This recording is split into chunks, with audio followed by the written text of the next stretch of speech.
লক্ষ লক্ষ মানুষ আসবে। জনস্রোত এরকম একটা জিনিস, জনস্রোত যখন বেশি হবে তখন সেনাবাহিনী ঝুঁকি নিবে না। সেনাবাহিনীর তখন ভয় থাকবে যে আমার মিশন বন্ধ হয়ে যাবে, সেনাবাহিনীকে নিষিদ্ধ করে দিতে। আর বাংলাদেশ আওয়ামী লীগ তো গণভিত্তির উপরে দাঁড়াবে। যখন শেখ হাসিনা দেশে ফিরবার ঘোষণা দিলেন, সবার মধ্যে একটা অস্থিরতা চলছে, এমন পরিস্থিতিতে ওয়াকারের তুরস্ক সফর কেন গুরুত্বপূর্ণ হয়ে উঠল? ওয়াকারের সফর, বিএনপির টালমাটাল অবস্থা, সবকিছু মিলায় এটার সঙ্গে কি এরকম কোনো কানেকশন আছে যে মূলত তুরস্ক থেকে একটা গ্রিন সিগন্যাল পাওয়ার জন্য গেছে, যে যদি প্রয়োজন হয় শেখ হাসিনা দেশে ফেরবার পর সামরিক শক্তি সেখানে হস্তক্ষেপ করবে এবং বাংলাদেশে 111-এর মতো আরেকটা মার্শাল ল জারি করা হবে? এরকম একটা আতঙ্ক সবার মধ্যে রয়েছে। এটা হওয়ার সম্ভাবনা আপনি মনে করেন কতটুকু আছে? এটা হলে আমাদের প্রতিক্রিয়া কি? আপনারা যেমন বলতেছেন ওয়াকার সাহেব গিয়েছে সরাসরি ঘোষণা দিয়ে, তার আগে কিন্তু বাংলাদেশের সাবেক ডিজিএফ এর কর্মকর্তা অলরেডি চলে গেছে তার আগে। অর্থাৎ গোয়েন্দা সংস্থা ডিজিএফ এর প্রধান কেন তুরস্কে সাবেক, আবার বর্তমান সেনাপ্রধান কেন তুরস্কে? এটা স্বাভাবিকভাবে, এটা আমাদের কাছে না, সারা পৃথিবীতে এটা আলোচনা বিষয়।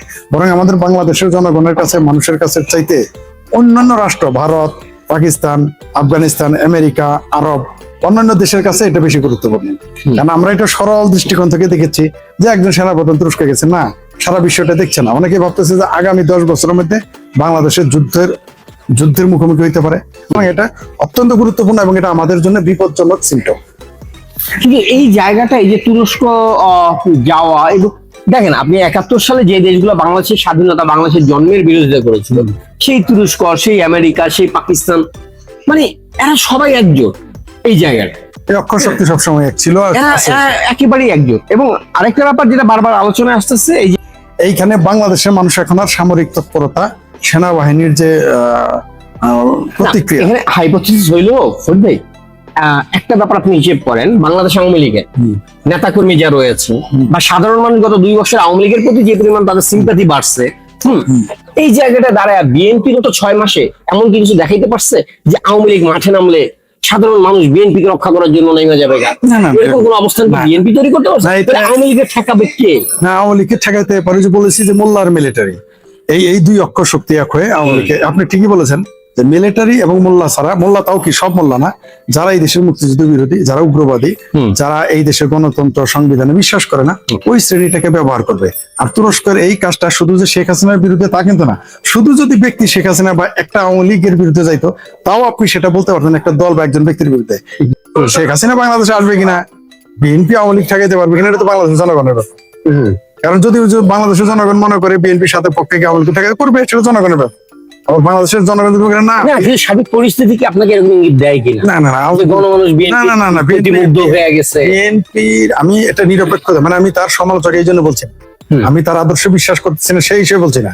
আমি বাংলাদেশের নাগরিক হিসেবে বলি, একজন আলোচক, সমালোচক, দেশ নিয়ে পড়াশোনা করি, গবেষণা করি, সেই দৃষ্টিকোণ থেকে বলি, এই মুহূর্তে যদি বাংলাদেশ আওয়ামী লীগের জননেত্রী শেখ হাসিনা ঘোষণা দিয়েছেন যে তিনি ডিসেম্বর আসতেছেন, তিনি যদি বাংলাদেশ আওয়ামী লীগ যদি কালকে তাদের উত্থান ঘটে, এই জনগণ বিএনপির হয়ে আর কোনোদিন মাঠে নামবে না। কারণ গত 4 মাসে তাদের কার্যক্রমে মানুষ এতই বিরক্ত, আপনি বিশ্বাস করেন 18 মাস ইউনূস সরকার টিকেছে, এই সরকার কিছু যদি প্রতিবাদ না করে আওয়ামী লীগ, এই সরকার টিকবে না।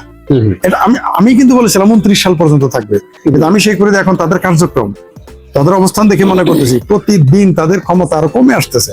মানে আওয়ামী লীগ যদি বিদ্রোহ নাও করে, আওয়ামী লীগ যদি সামনে নাও আসে, জনগণ আস্থা হারিয়ে ফেলেছে।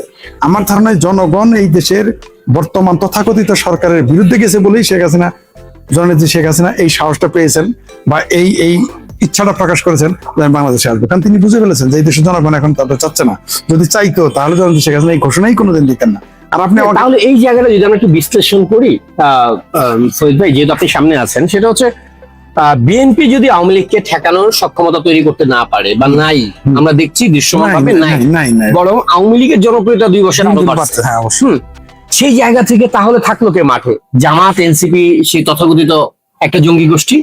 এই জঙ্গি গোষ্ঠীর এই কিছু মানুষ দিয়ে কি আদতে কোনোদিন মুক্তিযুদ্ধের পক্ষে আওয়ামী লীগ বা শেখ হাসিনা বাংলার মাটিতে পা রাখলো? শেখ হাসিনাকে আটকে দেওয়ার স্বার্থ কি এই জামাত, এনসিপির আছে? না, বিএনপির যেহেতু নাই, তাদের আপনি যত কিছুই বলেন, এখন সন্ত্রাসী কার্যক্রম করে অন্য কিছু ঘটাতে পারে। 21 আগস্টে ঘটেছে, বঙ্গবন্ধুকে হত্যা করেছে আর্মির কু করে, সেটা আলাদা বিষয়, এগুলো বিচ্ছিন্ন। কিন্তু আওয়ামী লীগ রাজনৈতিক দল হিসেবে তাকে ঠেকানোর সক্ষমতা না বিএনপির আছে, আর এদের তো নাই। তাহলে আপনাকে সেনাবাহিনীর কাছে যেতে হবে, সেনাবাহিনী। তাহলে সেনাবাহিনী আটকাবে কোন জায়গা থেকে? সেনাবাহিনী ধরেন বেনাপোল থেকে 350 কিলো বা এরকম 312 কিলোর মতো বোধ হয় ঢাকা। আরো কম। কারণ এখানে 300 কত কিলো যায়। হ্যাঁ। তো যেটা হচ্ছে যে এই জায়গাটায় যদি ধরা যাক নামে বাংলাদেশ আওয়ামী লীগের শুধুমাত্র গোপালগঞ্জ, মাদারীপুর থেকে শুরু করে যশোর ফরিদপুর। এই অঞ্চলটা, মানে বেনাপোল টু ঢাকা, এই রাস্তাটুকুর ভেতরে যে পরিমাণ জনসংখ্যা রয়েছে, গোপালগঞ্জে তো 90% আওয়ামী লীগ। হ্যাঁ, হ্যাঁ। এর বাইরে আপনি যেমন আমি শরীয়তপুরের ছেলে, শরীয়তপুরে আমি এটুকু নির্দ্বিধায় বলতে পারবো এখানে 70% থেকে 60% আওয়ামী লীগ, মানে এককভাবে আওয়ামী লীগ। আর বাকি আছে ভাসমান। ভাসমান। জামাত ওখানে জিরো, জামাত ওখানে জিরো, বিএনপি আছে ওখানে ধরেন 30%। 30%। তাহলে এই মানুষগুলোর একটা অংশ যদি এই এরিয়াতে যে জেলাগুলো পড়ছে সেগুলো 10% মানুষ যদি রাস্তায় নামে, যে নেত্রী আসবে তাকে আমি স্বাগত জানাবো, এবং জানাবে। তাহলে সেই জায়গাটায় সেনাবাহিনী যদি শেখ হাসিনা প্রত্যাবর্তন ঠেকাতে চায়, বা সেনাবাহিনীর একটা বড় অংশ যেহেতু জুলাই ষড়যন্ত্রে জড়িত এবং তারা জানে গণতান্ত্রিক সরকার আসলে সেই সেনা অফিসারদের প্রত্যেকের ফাঁসি হবে, তাদের আইনের মুখোমুখি হতে- সংবিধান লঙ্ঘনের কারণে তাদের ফাঁসি হবে। অতএব সেনাবাহিনী কিন্তু শেখ হাসিনাকে স্মুথলি আসতে দেবে না। নিঃসন্দেহে। তারা সাধ্য হলে শেখ হাসিনাকে খুন করবে, কিন্তু শেখ হাসিনাকে ছাড় দেবে না। তাইলে যদি আমি 10% মানুষও নামে, তাতেও যদি ধরেন অন্তত 10 লাখ মানুষ হয়ে যাবে। 10 লাখ মানুষ যদি নামে ভাই, সেনাবাহিনী কত জনের উপরে গুলি চালাইতে পারবো? চমৎকার একটা কথা বলেছেন। এই কথা অতএব ওরাতে মার্শাল ল জারি করা ছাড়া আর কোনো অপশন থাকছে কি না? মার্শাল ল জারি করবে নিঃসন্দেহে, তখন মার্শাল ল 144 দ্বারা জারি করবে। ওই দিন তো যেদিন জননেত্রী শেখ হাসিনা ঘোষণা দেবেন আমি আসতেছি, সেই অঞ্চলে তো অবশ্যই 144 দ্বারা ঘোষণা করবে। এটা তো একটা রাজনীতির সরে কখন কেউ বলতে পারে। আর যদি বেশি পরিস্থিতি খারাপ হয় অবশ্যই মার্শাল ল জারি করবে। কিন্তু জনস্রোত এরকম একটা জিনিস, যখন সেনাবাহিনী তো অবশ্যই হয় তারা নিজেরা চেষ্টা করবে তাকে ঠেকানোর, যখন না পারবে তখন ওই যে বললাম তুরস্ক, পাকিস্তানের যে মৌলবাদী শক্তি, এদের দিয়ে ঠেকানোর চেষ্টা করবে। যখন তখনও ব্যর্থ হয়ে যাবে, জনস্রোত যখন বেশি হবে, তখন সেনাবাহিনী ঝুঁকি নিবে না। কারণ যদি তারা এই এত 10 লাখ বললেন না, আমার ধারণা 20 লক্ষ মিনিমাম লোক হবে ওই অঞ্চলেরই। আপনি যেমন শরীয়তপুরের কথা বললেন, এরকম আমার জামালপুর জেলা থেকেও লোক আসবে। বৃহত্তর ময়মনসিংহ এর 7টি জেলা আছে, সেখান থেকে আরো শেরপুর, জামালপুর, নেত্রকোনা, কিশোরগঞ্জ, ময়মনসিংহ সদর, গফরগাঁও, বহু লক্ষ লক্ষ মানুষ আসবে। শুধু হয়তো আমাদের আমাদের ওখান থেকে 180 কিলোমিটার দূরে জামালপুর থেকে, জামালপুর মানুষ লং মার্চ শুরু করবে, কোনো সন্দেহ নাই। আপনার এখান থেকে হয়তো 1 লাখ আসবে, আমার এখান থেকে 10,000 লোক আসবে। এবার সারা দেশ থেকে যাবে। তখন সেনাবাহিনীর ঝুঁকি নিবে না, কারণ সেনাবাহিনীর তখন ভয় থাকবে যে আমার মিশন বন্ধ হয়ে যাবে। হ্যাঁ। সেনাবাহিনীকে নিষিদ্ধ করে দিতে আর বাংলাদেশ আওয়ামী লীগ তো গণভিত্তির উপরে দাঁড়াবে। এবং আরেকটা ভাবছে, শেখ হাসিনা কিন্তু খালি হাতে ফিরতেছেন না। হ্যাঁ। তার সঙ্গে ইতিমধ্যে 127টা আন্তর্জাতিক গণমাধ্যম যারা নিবন্ধন করছে হ্যাঁ। যে তাদের প্রতিনিধি শেখ হাসিনার সঙ্গে আসবেন বাংলাদেশে। হ্যাঁ, এটা তো পুরো পৃথিবীর নজর থাকবে এবং সেই এটা জায়গায়। এখনই ঘোষণা দেওয়া, হ্যাঁ। তাহলে আর 6 মাসে তারা পারবে, আরো বাড়বে। হতে পারে সেখানে আপনার আমার মতো লোকেরাও থাকবে, আর বিখ্যাতরা তো থাকবেই। আমার কথা হচ্ছে আসলে সেনাবাহিনী কি ফাইনালি গিয়ে জরুরি অবস্থা জারি করা ছাড়া বা ক্ষমতা দখল করা ছাড়া শেখ হাসিনাকে আটকানোর অন্য কোনো পথ দেখছেন কিনা? আমি মনে করি তারা যদি ক্ষমতা দখল করে তবু শেখ হাসিনার আগমন ঠেকাইতে পারবে না। কারণ ক্ষমতা দখল করে কয়দিন নিয়ে থাকবে আপনি? এখনো কিন্তু সেনাবাহিনীর হাতে ক্ষমতা, কিন্তু তারা কিন্তু সিনিয়র আসতে পারতেছে। আপনি যতই দেখেন ইউনূস 18 মাস, না এটা ওয়াকারি ক্ষমতা ছিল। এমনকি বিএনপি দেখতেছেন, এরও বিএনপি আপনি দেখেন এটা যদি নির্বাচিত সরকার হতো, আপনি বলেন তো, ধরেন এই যে আমরা আওয়ামী লীগের প্রতি আমাদের যথেষ্ট সিম্পাথি আছে, কালকে আওয়ামী লীগ নির্বাচনের ক্ষমতা, সেনাবাহিনীকে আমরা একদিন সহ্য করবো? এবং সেনাবাহিনী দেন 111-এ সেনাবাহিনী ক্ষমতায় আসা, সেই সময় সেনাবাহিনীর ইমেজ আর আজকে সেনাবাহিনীর ইমেজ, আজকে সেনাবাহিনী মনে করেন কারো বাড়িতে একটা যদি মুরগি চুরি হয়, এইটার লেগে সেনাবাহিনীরা পাঠাইতে পারতো, এমন বানায় ফেলাইছে। এই বাহিনীর আগে যেমন একটা সম্মানজনক একটা দূরত্ব থেকে মানুষ ভয় পাইতো, 9/11 এটা ওইটা, এটা 111 ছিল।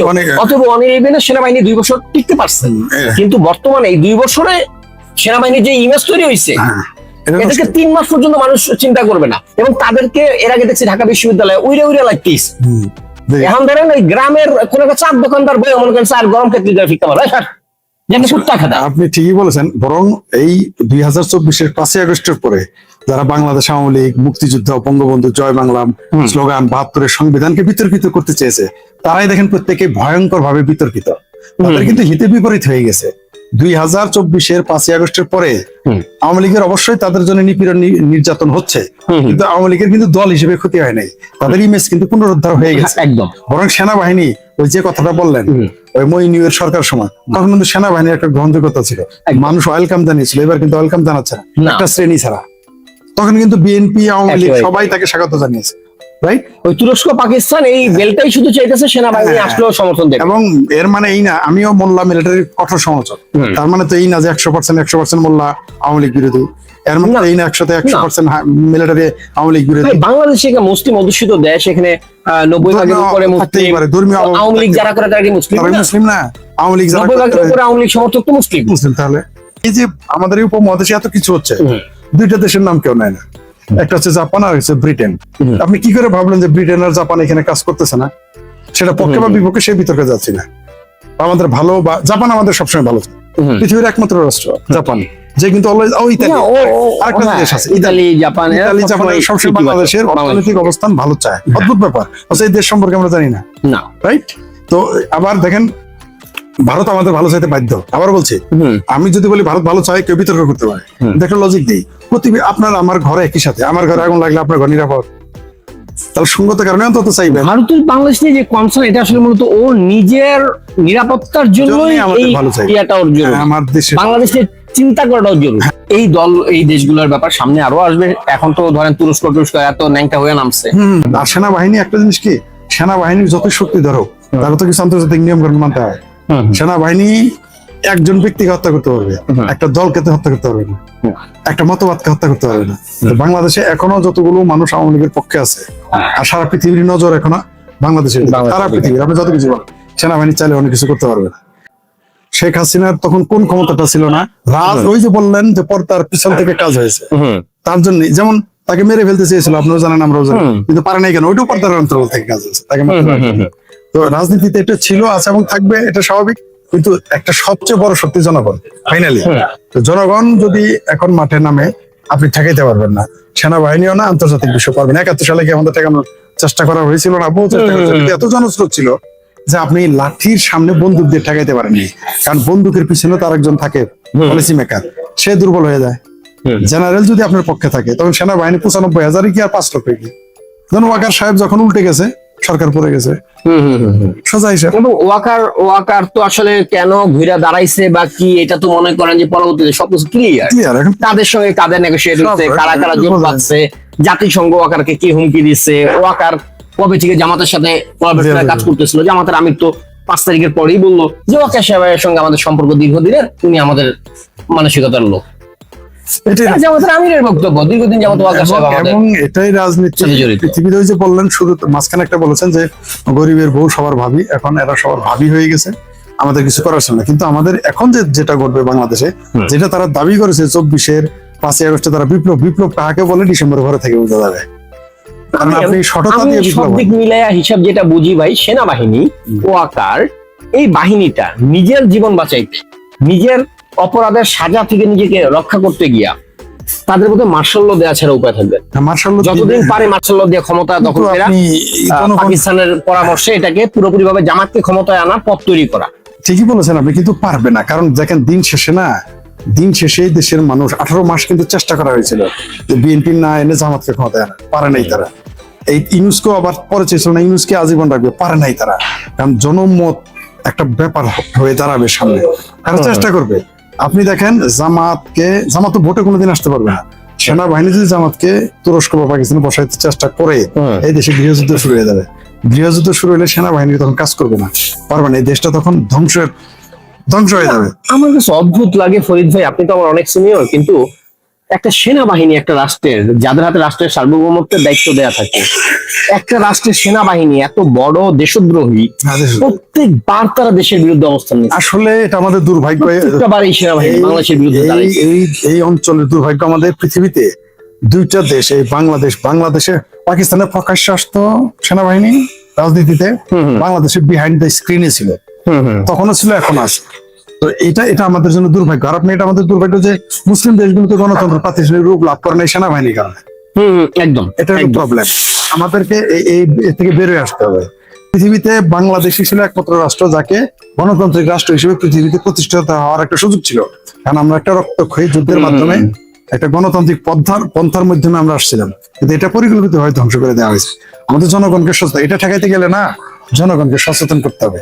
রাষ্ট্র এবং সরকার এবং রাজনৈতিক দলগুলোর উচিত, যদি কেউ গণতান্ত্রিক রাজনীতি বিশ্বাস করে, আপনি দেখেন বিএনপির মাজা বিএনপি তার মানে মাজা যেটা শুরুতে বলে মাজা ভাঙছে কে, আওয়ামী লীগ তো তার মাজা ভাঙে নাই। না তার বাবাকে তো ছাত্রলীগ মারে নাই, না তার বাবাকে তো ভারত এসে মারে নাই, তার বাবাকে কে মেরেছে? সেনাবাহিনী। সেনাবাহিনী বঙ্গবন্ধুকে এত সেনাবাহিনী, সব সেনাবাহিনী। বাংলাদেশের যতগুলো অপকর্ম হয়েছে, হ্যাঁ, রাষ্ট্র বিরোধী, রাষ্ট্রের সবচেয়ে বড় ভয়ঙ্করতম অপরাধগুলা সবগুলা করছে সেনাবাহিনী। অথচ এই সেনাবাহিনী যদি বাংলাদেশ সরকারের প্রতি লয়াল থাকতো, তারা যদি নিবেদিত থাকতো, দেশপ্রেমী, তাহলে কিন্তু উল্টো হয়ে যায়, আমাদের গণতান্ত্রিক উত্তরণটা অনেক সহজ হতো এবং আমরা ভারতের মতো গণতন্ত্রকে প্রাতিষ্ঠানিক রূপ দিতে পারতাম। পৃথিবীতে আমাদের সম্মান বাড়তো। বিশেষ দুইটা কারণে বাড়তো। একটা হলো যে মুসলিম দেশ, এটা মুসলিম দেশে গণতন্ত্র নাই, তাই আমরা মডেল হতে পারতাম পৃথিবীতে।